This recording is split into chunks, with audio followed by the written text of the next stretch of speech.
Jaishankar, to you, my question is, India today has strong relations with UAE, the Gulf countries, Israel, Iran, and of course, USA. And how confident are you of managing all these relations at this time in the current situation? Would you say it is an example of multi-alignment? Thank you. Question on the Iran Gulf, the conflict which is going on. Well, look, India would be one of the very few countries who has very good relations, very strong relations with the United States, with Israel, with Iran, and with the Gulf countries. So we have, and we have real interest there. So for us, the challenge in this situation is how to maintain all these relationships, how to protect our equities, how to advance our interests. And we don't look at it as a zero-sum game. We have to manage and actually take care of all these accounts. So having said that, I would say there are some general principles by which we would approach this region. Obviously, we want peace and stability in the region. For us, the welfare, the well-being of the diaspora is crucial. 3, we want to see energy prices go down because we are a very big importer of energy and much of it comes from that region. 4, as I stated in my remarks, we very much are in favor of safe and unimpeded maritime commerce through the region. And what we want to see is really the markets open up there. We don't want to see constraints. So these would be the principles with which we would approach that region. And in a way, of course, every situation is unique. But I think we will find increasingly in the world that there will be conflicts or difficult situations where India, because our interests are growing, we have relationships with all the parties involved. I mean, we are seeing this in the Ukraine conflict as well, where we have, very strong relations with Russia, we have it with Europe, we have it with Ukraine as well, we have it with the United States. And then the question is, how do you manage them, all of them? So in that sense, yes, it is multi-alignment because today's India has that range of interests which require us to manage multiple accounts. Hi, sir. I'm Siddhant from WION. My question is, in terms of the energy partnership, we know that we are importing LNG, we are importing crude from United States, but there is a choke point at the Hormuz. So what is the future strategy when it comes to cooperation with the United States? The first question about energy choke points and, what's happening between us and the US on energy. Well, I think as I mentioned, there's been actually a very significant uptick in our energy imports from the United States. It's not new. It started out many, many years ago, but I think it's really picked up in the last year. And where India is concerned, look, this is an era of de-risking, and probably energy more than anything else requires de-risking.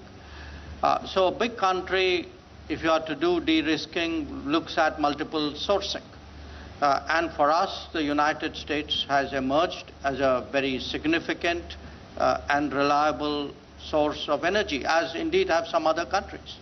So the way we will deal with the current situation in Hormuz, and frankly going forward as well, which is to diversify our energy sources, because that is at the heart of our energy security. And that is why we feel strongly that the energy market should not be distorted, they should not be constrained. It is important to keep energy prices down for global growth. Regarding your question on the Iran war, in fact, it flows in a way from that answer. Sure, I mean, at this time, where India and the United States are concerned, we both have a very strong interest in ensuring that there is safe and unimpeded maritime commerce. We also have a very strong interest in ensuring that globally energy prices are kept low. and that energy sources are more available. So, look, we are both countries. Obviously, each one of us has our own national interest and policies, but partnerships and relationships are built on, what you share, and clearly, in this case, safe and unimpeded commerce and predictable, affordable, accessible energy sources are two very important meeting points. Now, as to who all are involved in, in the matter which Secretary Rubio addressed, I think it is for the parties to work out. It's for them. Regarding the other question on the Trump administration and Quad, I want to remind you that the Quad actually in the current form started during President Trump's first administration. And actually it picked up then, it has moved on, and it was very interesting when I began by saying that, we met on the first day of Secretary Rubio's tenure as Secretary of State. It was for a Quad meeting. And last year we actually had 2 Quad meetings. We are having a 3rd Quad foreign ministers meeting. And looking ahead, to me, the Indo-Pacific is going to become more and more important with the passage of time. We were just talking about energy. It will even become a big energy lifeline. I mean, if you're going to see, for example, a much bigger India-US energy trade, or India's energy and general trade with the US, with other countries in the Americas, I can see, much more growth, much more trade, much more maritime activity out there. So, to me, the work on Quad goes on, and I think 2 days from now, you will see us on the podium talking about the Quad.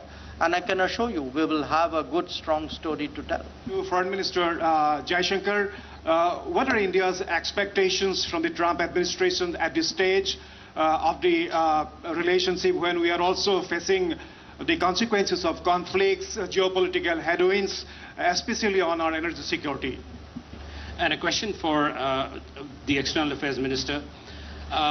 I know you've kind of touched on this, but the Quad came together and positioned itself as a platform for coordination between 4 maritime democracies to work on the delivery of public goods across the Indo-Pacific. How much is this still relevant with the Trump administration?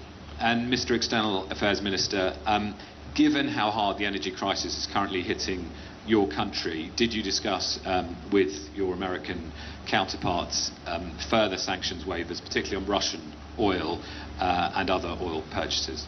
Thank you. Minister Jaishankar, if you could talk about specifically on the issue of energy purchases, Secretary Rubio has referred to the U.S. desire to sell more energy to India. Has India made any concrete commitments regarding purchase of U.S. energy as an additional source, or as India pursues increased diversification? Thank you. So, thank you.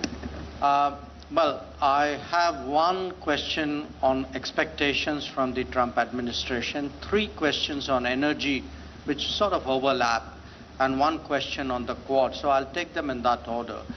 I think, look, where the United States is concerned, the Trump administration has been very forthright in putting forward its foreign policy outlook as America first. Now, where we are concerned, we have a view of India first. So both of us are obviously driven by our respective national interests. There will be many areas where our national interests are in harmony and we work together, which is why we have a strategic partnership. There could be some where they don't, in which case we have to manage those situations. Where the energy issues are concerned, again, look, I want to say for our energy security, it's important we have multiple sources, large sources, dependable sources, cheap sources. So, and the United States, because that was the first question, fits the bill in many respects. So do some other countries. So we will continue to diversify and maintain multiple sources of supply at the most reasonable cost, because at the end of the day we have an obligation to our people to provide them energy at affordable and accessible rates. Now, what we don't want to see, we don't want to see energy markets distorted, we don't want to see energy markets constricted, because it has a cost implication. So the question which was asked, did we discuss that? Yes, we discussed that. And, I certainly expressed the Indian point of view that, we strongly believe that energy markets should be left, to the market. Where the Quad is concerned, I'm glad you used the word maritime democracies, because both terms, I think, are very relevant. We are doing a lot with each other because we are maritime powers, and I see that growing. And we are doing a lot with each other because we are democratic powers who have a certain way of doing things, who have a certain belief system, who have certain practices. We are market economies, we are open societies. We want business to be conducted and life to run on the basis of international law and market practices. So for us, particularly in the Indo-Pacific, which, as I've already stated, I see as gaining in importance in salience in the coming days, it's very important that the Quad cooperation as maritime democracies continue, and that is exactly what you will see 2 days from now. Thank you.